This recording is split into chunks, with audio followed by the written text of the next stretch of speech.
Hi friends, நம்ம TNPSC group 2A 2017 கேட்ட ஒரு கணக்கு தான் இப்போ பார்க்க போகிறோம். x4 3/2 equal to 16 √x. What is the value of X? Okay, இந்த மாதிரி இருந்ததுன்னா எனில் எக்ஸின் மதிப்பு என்ன? ஓகேவா? இதில் a plus or minus 16 plus or minus 3 plus or minus 4 plus or minus 2ன்னு கொடுத்துருக்காங்க.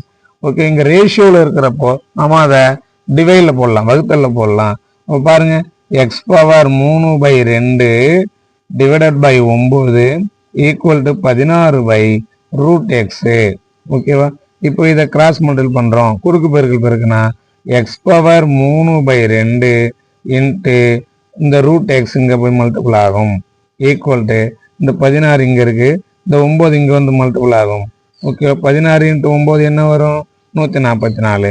இங்கே x பவர் 3/2 இன்ட்டு √x எப்படி எழுதலாம்? x பவர் 1/2ன்னு எழுதலாம். ஸோ 1/2ன்னு எழுதலாம். இப்போ x பவர் 3/2 1/2.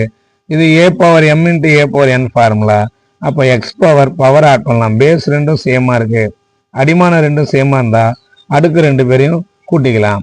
அப்போ x பவர் 3/2 ப்ளஸ் 1/2ன்னு போடலாம் ஈக்குவல் டு 144.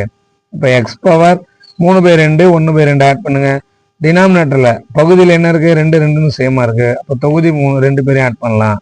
3 + 1 4/2ன்னு வரும் ஈக்குவல் டு 144. அப்போ எக்ஸு பவர் இதை 1 2 2 2 4 முடிச்சிடலாம். அப்போ எக்ஸு பவர் 2 ஈக்குவல் டு 144.